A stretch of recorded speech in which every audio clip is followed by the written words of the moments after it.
relatable.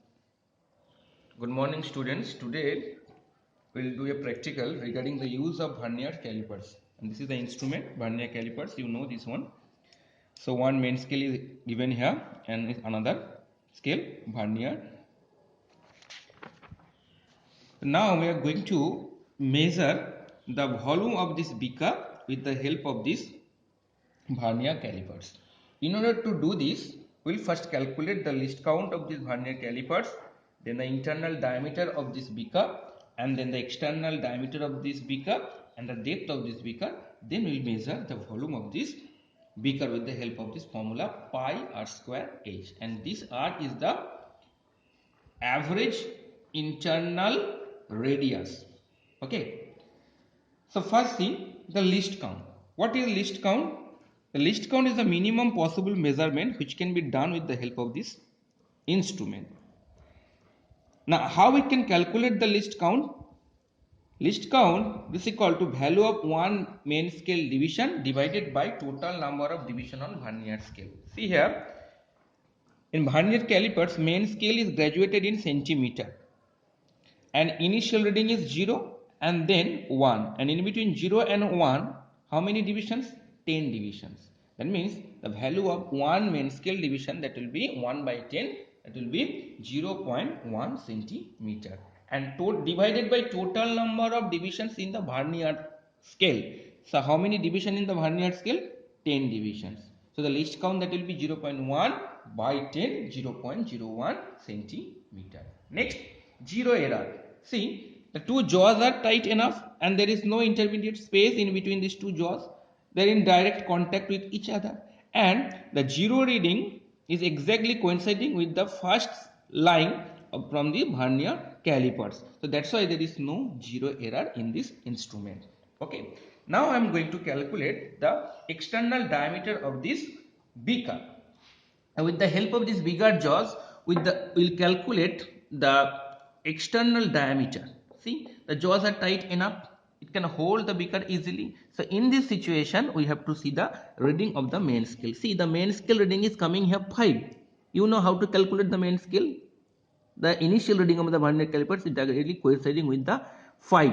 So here the main scale reading is 5 here, and how many division from the vernier scale is coinciding? Here 7 division is coinciding exactly with the main scale. So the main scale reading here, that will be 5 centimeter, and vernier scale reading, that will be vernier division multiplied by the least count. So what is the vernier division here? 7, because 7 division is directly coinciding with the main scale. So 7 multiplied by the least count 0.01, then you will get the vernier scale reading. Then total reading, main scale reading plus vernier scale reading, then you will get the total reading. So as there is no instrumental error, then the total reading, that will be equal to the correct reading. Clear? In this way you will get the second observation, third observation, keeping the larger jaws at 3 different positions. Okay, and after doing this, then means after first observation, second observation, third observation, you have to do the average external diameter. How we can calculate? From first observation we will get one diameter, from second observation we will get another diameter, from third observation we will get another diameter, then we have to consider all this diameter, then divide by 3, then we will get the average external diameter. In this way we can calculate average external diameter. Now I am going to calculate the internal diameter. These are the smaller jaws.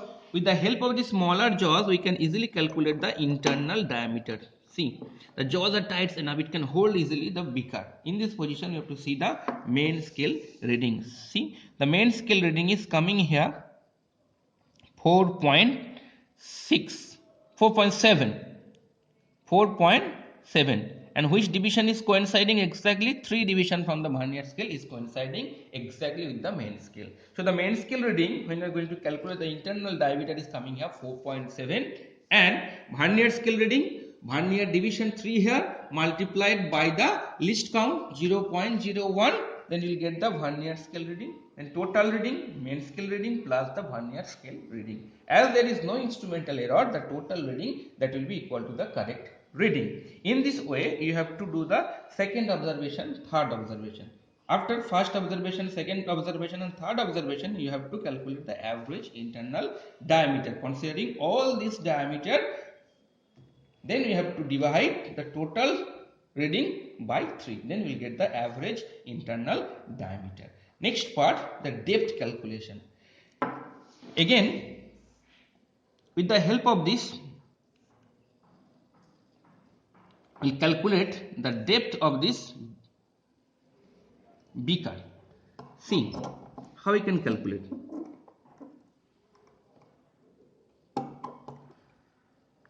You to rotate the screw in anti-clockwise direction. Now see. Pay attention.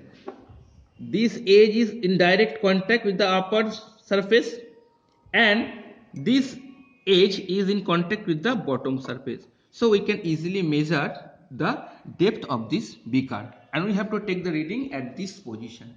See, the main scale reading is coming here.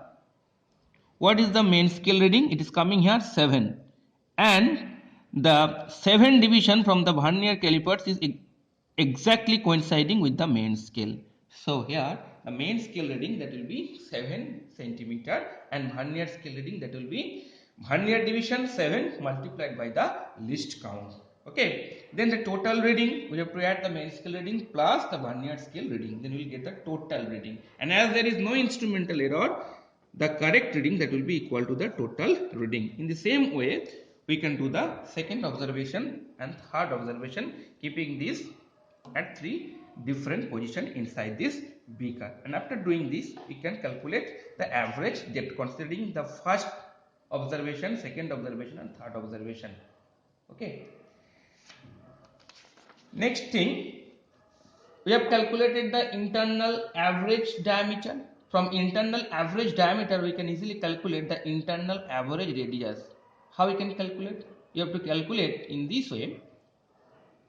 We got average diameter, then divide by 2, then we will get average internal radius. Then use the formula pi r square h. R is here the average internal radius. Just put the value and multiply, then you will get the result. Now we have to check whether this result is correct or not.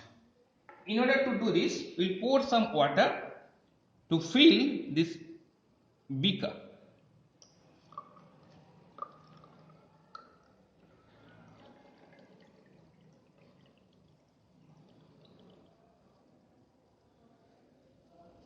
See, the beaker is completely filled with the help of this water.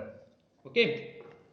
Now we are going to measure the actual volume of this poured water which is inside this beaker, and this is the measuring cylinder. With the help of this measuring cylinder, we will measure the volume of this poured water.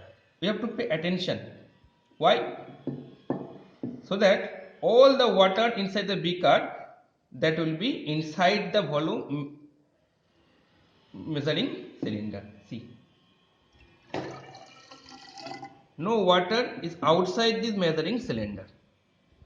Clear? No water is outside this measuring cylinder, and no water is inside this beaker.